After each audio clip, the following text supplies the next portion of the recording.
Hi everyone, welcome back to my channel. If you are new, welcome. My name is Daphne and today I'm going to be showing you a little tour around my classroom, how students are transitioning back to face-to-face learning.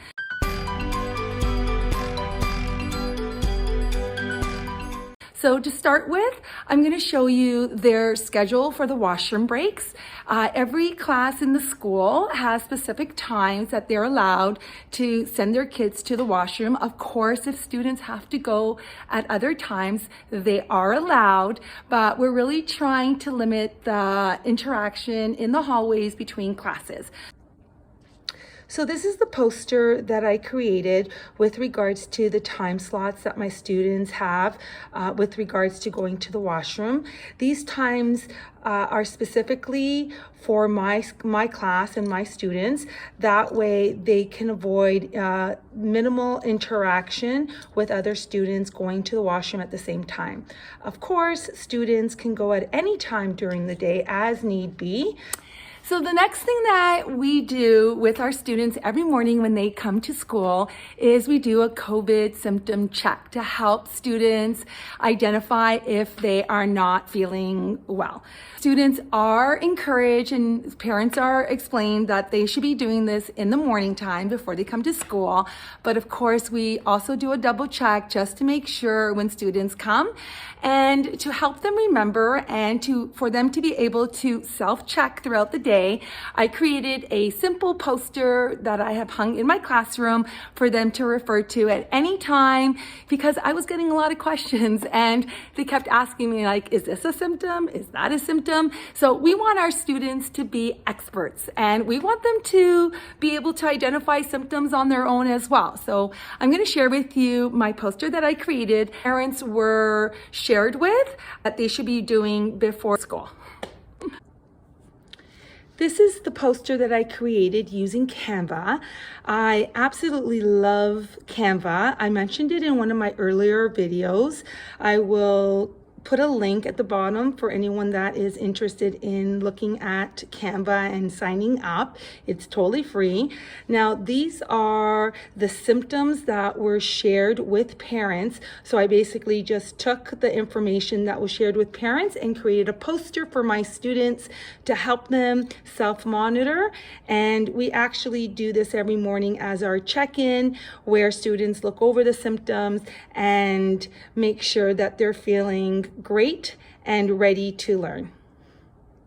So the next area that I want to share in my classroom are my work boxes. And I absolutely love my work boxes. Students love their work boxes. So I have organized them with their number, and their number indicates where they are on my list. So they line up according to their number. When we used to have assemblies, they would sit among their numbers in order. When we have fire drills, they quickly line up according to their number. So it's very fast, it's easy, and basically they have all their folders in their work boxes, and it's just really well organized. It's easy for them. It allows to free up their desks so they can put other things in their desks. And it's also really nice because at any point, if they have to go back online, it's really easy for them to, at the end of the day or throughout the day, to just pick up their work boxes and take it home. So the next area that I want to share with you is my work bins that I provide in my classroom for my students to store their folders when I ask them to hand in.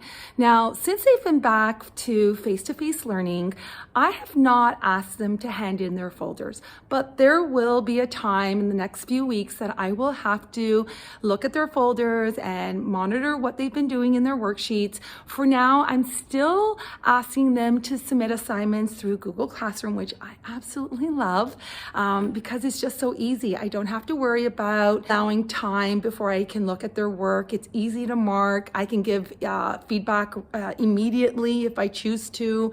I could just be able to communicate more clearly using Google Classroom through using an assignment. But there is a time that I'm going to need to ask my students to hand in, i.e. if they're doing an assignment in their work folders or their art portfolios. So these bins have been really helpful for that because I can ask them to hand it in on a Thursday and then look at it on Monday when I come into work.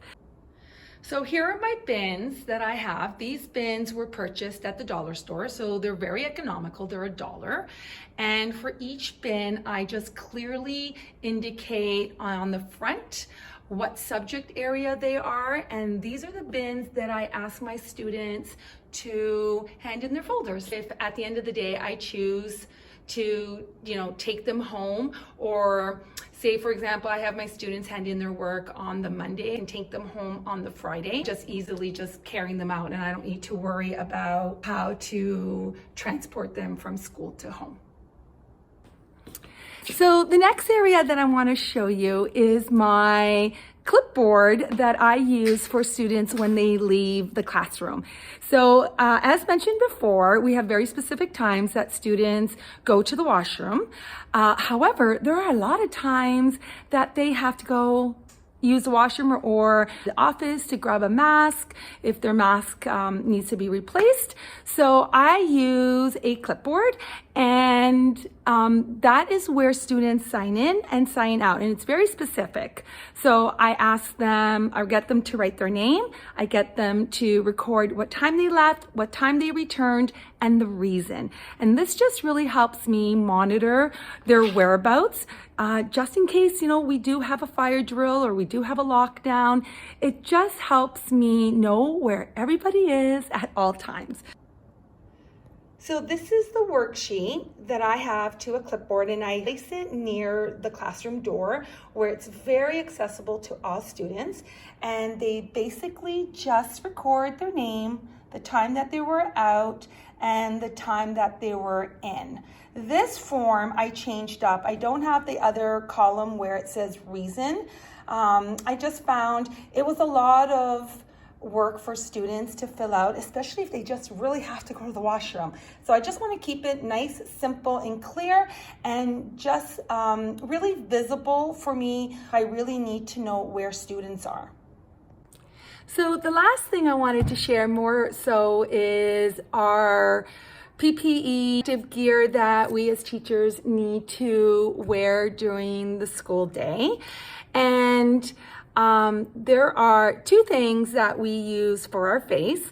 The first one is our mask, and these are a 3-ply mask that we wear. And so it goes like that. And we have to make sure that the top of the brim here is sealed. And then on top of this, we have 2 options that we can use. Well, actually 3. Another one is the goggles. So we have this option with the foam, which is really comfortable. Another option that I really like that I switched over is this mask. And it basically has a plastic that goes onto your forehead. And the reason why I like this one more is because I can sanitize the plastic. So when I take it off at lunchtime, I can give it a quick little wipe. It just, for me, I just feel it's a lot cleaner. And also, the other thing I noticed with this one here, for some reason, I'm not sure if it was the foam, but I was starting to get a rash across my forehead, and I didn't want that. A lot of talk about, breaking out because we're wearing masks and getting rashes. So I wanted to eliminate that if at all possible. So I transitioned to this because it was just, to me, it just seems more sanitary, knowing that I can sanitize it if I take it off during lunchtime. So yeah, so these are the 3 things that we have options to wear. We absolutely have to wear them at all times. So the mask is a must. Everybody's wearing the mask.